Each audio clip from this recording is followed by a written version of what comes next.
1, 2, 1, 2, 3, 4.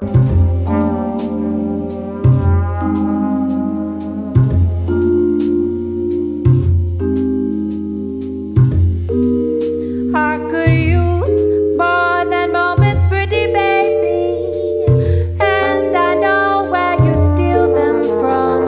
There are so many things. Hi, I'm Matt Moran. Hello, my name is Sarah Elizabeth Charles. My name is Curtis Hasselbring. And we are Audible Spirits. This is a group that plays jazz standards using samples of Jamey Aebersold Play-A-Long recordings for our rhythm section sound and for other sounds for musical context. This is a chance for us to explore lineage in jazz and to think about how that intersects with jazz education and the institutionalization of jazz.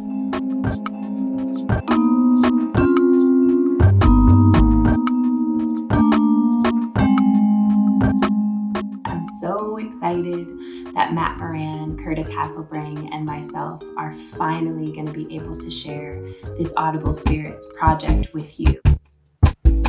Tall and tan and young and lovely, the girl from Ipanema goes a walking in when she... This is my first record on which I'm exclusively singing standards, and it's in quite an unconventional way because we're sampling Jamey Aebersold tracks and improvising arrangements of these standards through these kind of benchmark structural arrangement forms that we've created.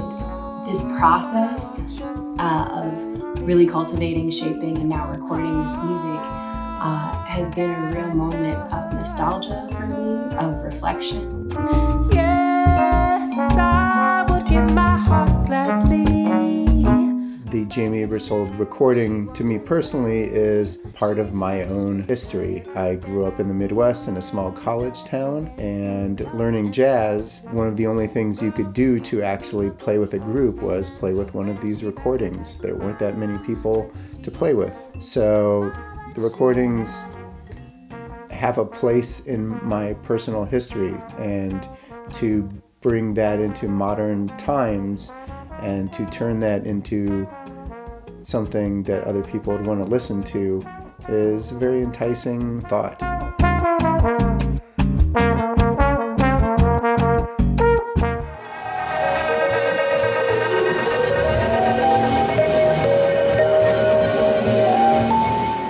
Moment's notice is one of these hurdles that jazz musicians have to jump, and there's challenges to the form and there's a challenge to the feeling of it and the excitement of it, and you can't play that tune without hearing the Blue Train recording in your mind. We started backwards from the very last chord of the piece, which Curtis just extended and retrograded, and we created a whole sort of back entrance into the song from that. And then eventually we play over different sections of the form that Curtis is just throwing at me, and I don't know what's coming and I have to react. And that's a lot like the feeling of playing that song when you first interact with it. The way the chords and the 2/5s come at you is very disorienting. So we just kept leaning into that feeling and then ultimately improvised our own sort of acoustic response to everything that had come before.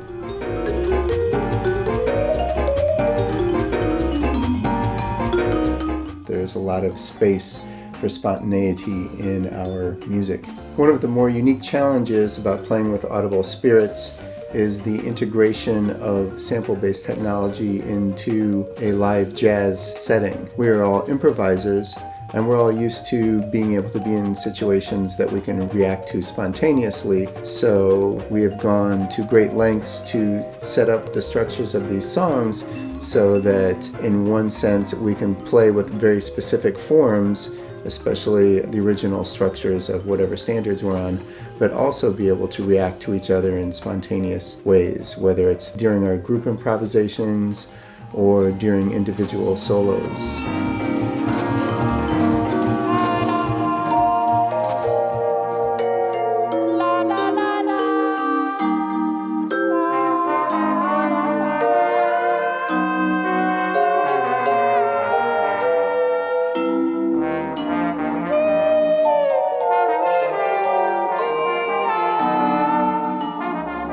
Speaks Latin, Satin Doll, for me, is one of the most heart-racing moments of this album. Sarah sings it exquisitely beautifully, and we use many choruses of the rhythm section intact. In fact, that's Jamey Aebersold himself playing piano, and he sounds great on it. And what we did is build out an arrangement that actually just uses the track and relates to the track musically. I hope it feels both exquisitely beautiful and totally heretical at the same time.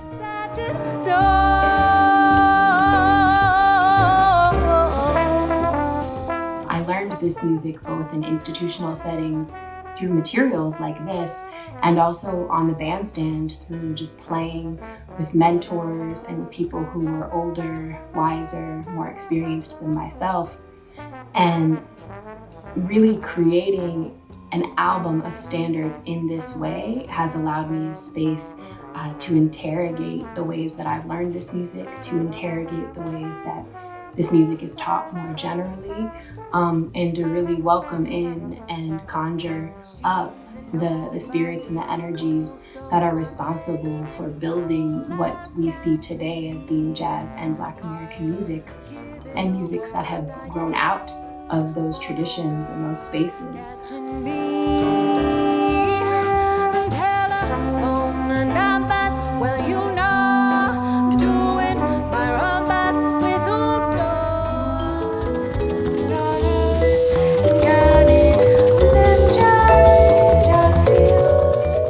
Like Someone in Love is a really interesting example of the different ways we conceive of using these recordings and creating forms, and eventually it becomes a duo between Curtis and me. Although what Curtis is doing is really playing the rhythm section.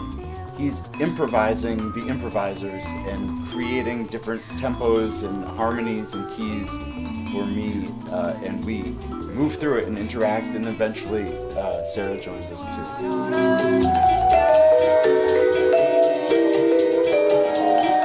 In addition to being a trombonist, I have also, for the last couple decades, been creating electronic music, including numerous remixes and original pieces.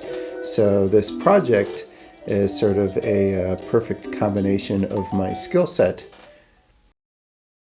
1, 2, 1, 2, 3, 4.